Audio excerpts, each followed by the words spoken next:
Buenas noches, abogado. Buenas noches, compañeros. Nosotros somos el grupo B y en esta noche les vamos a hablar sobre los instrumentos internacionales. Como estudiantes de la carrera de Derecho, hemos formulado este video para explicarles a ustedes sobre qué trata el derecho a la protección social y los instrumentos internacionales, los cuales ya les estaba comentando anteriormente. Nuestro objetivo más que todo es explicar de manera clara, rápida, eficaz y sencilla cuáles son estos instrumentos principales e internacionales que respaldan el derecho a la protección social.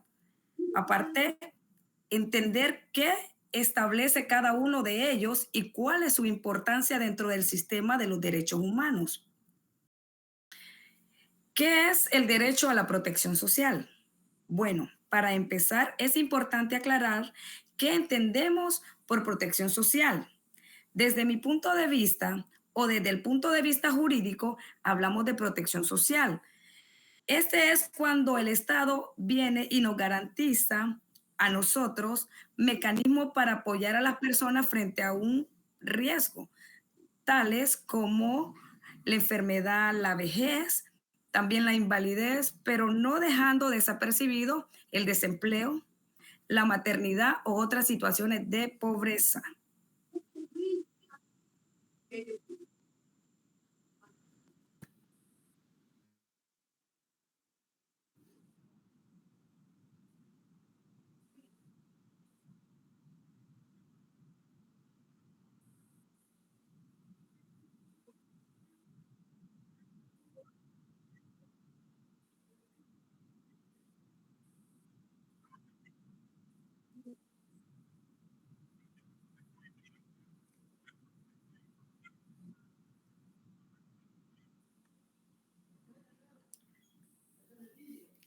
Ok, bien lo que está comentando nuestro compañero. Con esta base vamos a analizar los instrumentos internacionales que han construido y reforzado este derecho. Empezaremos por los documentos más generales y luego veremos instrumentos más específicos. Ok, para seguir profundizando más con el tema, vamos a pedir que nuestra compañera Nelly López nos ayude con lo siguiente. Compañera Nelly, ¿qué papel tiene la Declaración Universal de los Derechos Humanos y el PIDEX? Necesito que usted me ayude a aclarar el significado de tal pregunta. Ok, yo voy a iniciar con dos instrumentos fundamentales. La Declaración Universal de los Derechos Humanos de 1948 y el Pacto Internacional de Derechos Económicos, Sociales y Culturales de 1966, conocido como PIDES. La Declaración Universal reconoce que todas las personas tienen derecho a nivel de vida adecuado y seguridad en casos como enfermedad, vejez o desempleo, aunque no es un tratado obligatorio. Sí fija el estándar de dignidad humana sobre el cual se destruyen los demás instrumentos. Ok, abogada y compañera Melissa, la siguiente pregunta va para usted. Explíqueme, ¿qué aportan los convenios de la OIT al tema de protección social? Buenas noches, abogados. Es un placer compartir con ustedes, pues en este caso aportan algo bien significativo porque son los convenios que dan como contenido técnico concreto al derecho de la protección social. Recordemos que en el convenio 102 se establecen las normas mínimas de seguridad social. Ahí se enumeran ramas como enfermedades, vejez, invalidez, maternidad, desempleo, entre otras. En el convenio 118 se enfoca en la igualdad también de tratados de seguridad social entre nacionalidades y extranjeros residentes. En otras palabras, si un Estado ofrece protección social, no debería de haber una discriminación solo por la nacionalidad. Como equipo, pues interpretamos que el convenio 102 define el mínimo obligatorio con el convenio 118 que introduce como una fuerza en el principio de igualdad. Ambos pues resurgen de ideas de seguridad social y se debe aplicar con pues no discriminación.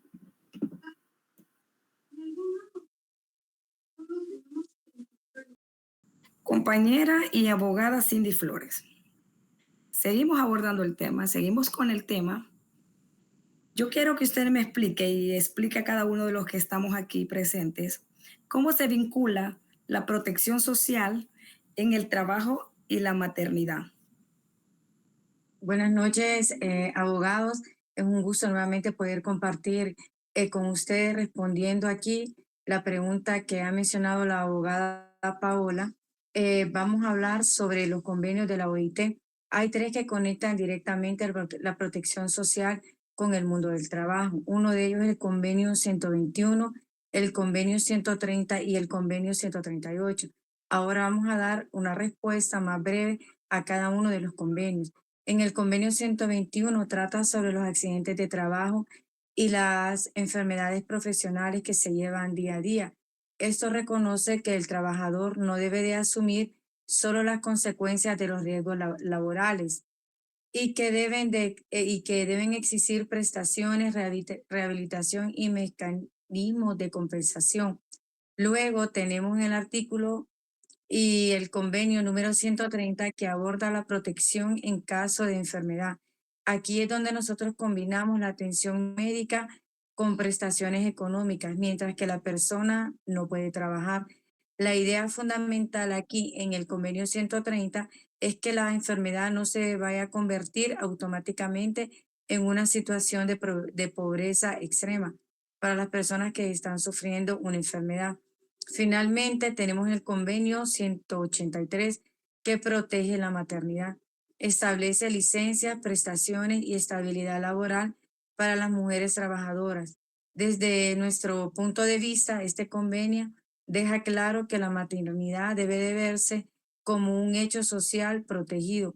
No es como una causa de despido o de exclusión del sistema de seguridad social. Muy bueno su aporte. En este caso, seguimos y vamos a pedir a la abogada y compañera Jessica Hernández. Compañera, necesito que me explique y nos explique qué papel juega el protocolo de San Salvador y la CEDAW. Nos explica por favor. Sí, buenas tardes, compañero, buenas tardes, abogados. Un gusto saludarles y estar en este foro de información para todos, ¿verdad? Que realmente nos sirve como abogados saber de todos estos convenios y saber sobre todos los convenios regionales que tenemos. En el ámbito regional tenemos el protocolo de San Salvador, que es muy relevante porque forma parte de nuestro sistema interamericano, por decirlo así, de los derechos humanos, y reconoce la seguridad social como un derecho humano. Esto significa que no solo es una política pública, sino, o sea, no es opcional en ese ámbito, sino que es un compromiso que se debe cumplir porque está dentro de los derechos humanos.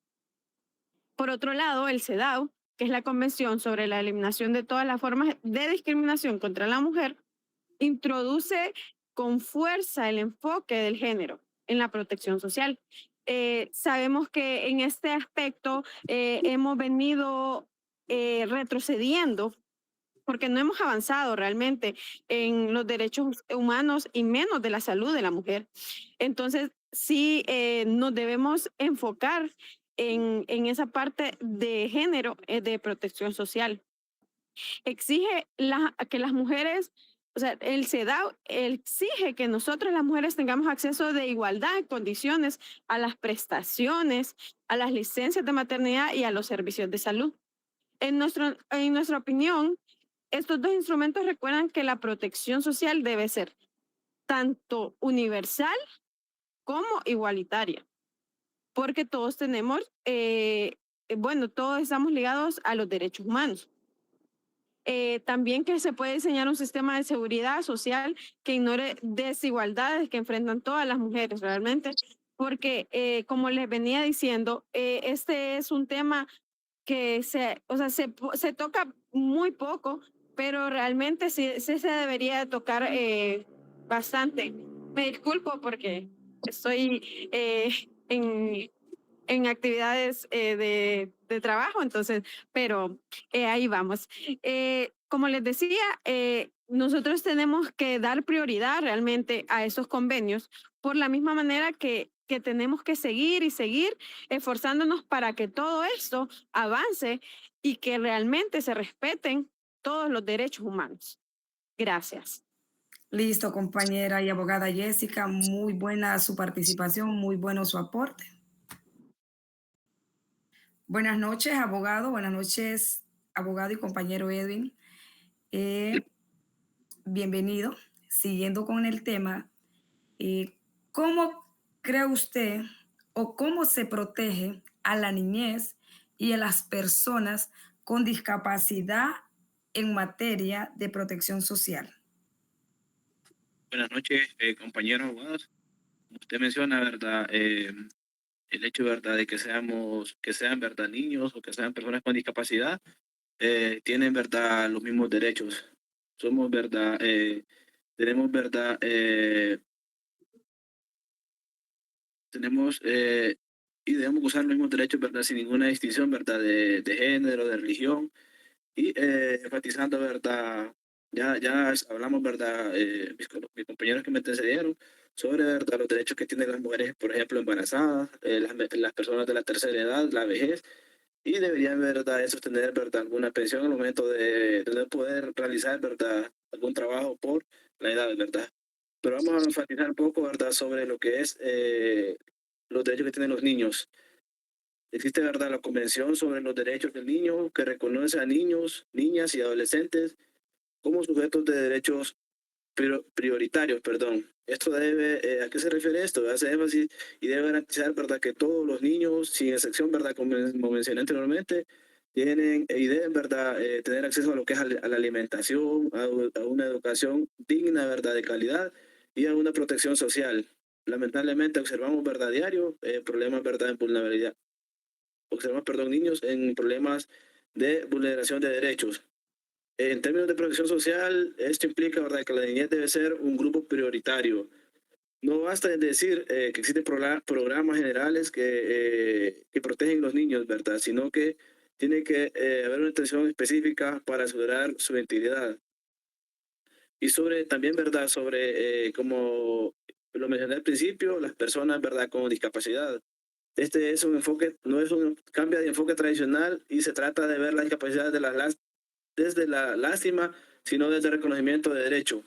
Este instrumento establece que las personas con discapacidad deben acceder a prestaciones, servicios de salud, rehabilitación y apoyo en igualdad de condiciones. Lo que yo le mencionaba anteriormente, el hecho de verdad de que una persona solo una discapacidad no es verdad, no es que va a sufrir, verdad, vulnerabilidad de derechos y no va a tener, por ejemplo, acceso a un trabajo digno. Como estudiantes de derecho, ¿verdad?, entendemos que existen convenciones amplias de protección social para grupos históricamente vulnerables y obligan al Estado a adoptar medidas concretas para garantizar su inclusión. Estas medidas de protección el Estado debe, ¿verdad?, enfatizar eso y que se realicen, ¿verdad?, que no solo quede en programas, sino que se lleve, ¿verdad?, a la realidad.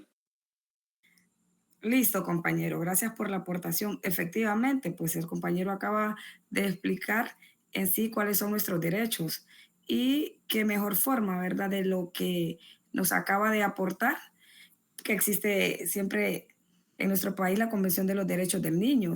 También existe la Convención sobre los Derechos de las Personas con Discapacidad. Entonces, muy bien explicado, compañero. Ok, como veíamos ya la explicación anteriormente del compañero Edwin, ahora, ¿qué aporta la Agenda 2030 y la Convención Interamericana sobre Personas Mayores? Si nos puede amplificar un poquito a detalle, compañero Denis, por favor.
Definitivamente, compañero, así es. En nuestro país hay muchas cosas que de repente las pasamos por desapercibido y en este caso pues no le hemos dado prioridad a lo que anteriormente usted mencionaba. Pero ojalá, ¿verdad? Ojalá que encontremos algún gobierno o sepamos elegir algún buen gobierno que en realidad le tome la importancia al asunto que se está viviendo en nuestra nación. Ok, en conclusión, prácticamente, ya para cerrar, este, todos estos instrumentos internacionales visto en conjunto nos demuestran que la protección social es un verdadero derecho humano y no solo una ayuda del Estado.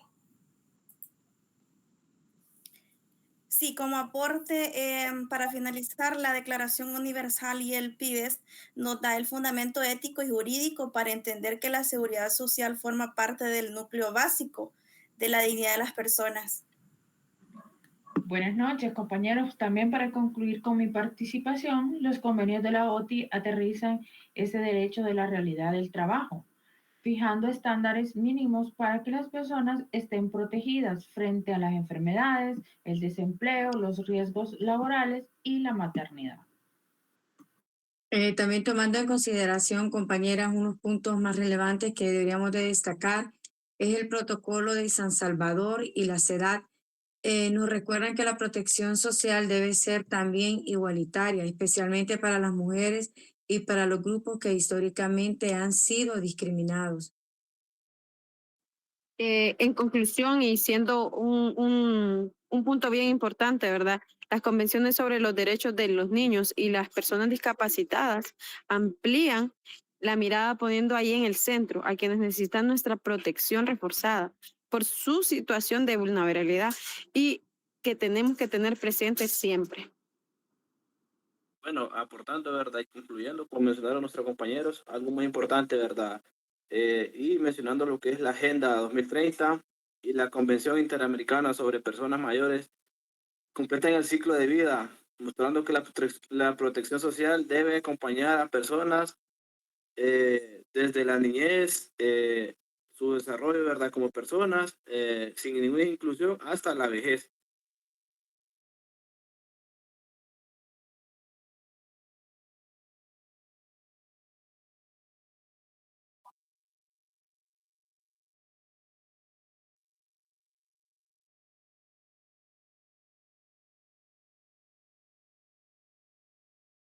Ok, gracias compañeros. Y para concluir con nuestro aporte, gracias por su atención. Este ha sido nuestro análisis sobre el derecho a la protección social y los instrumentos internacionales que lo respaldan. Muchas gracias a todos. Este fue nuestro aporte.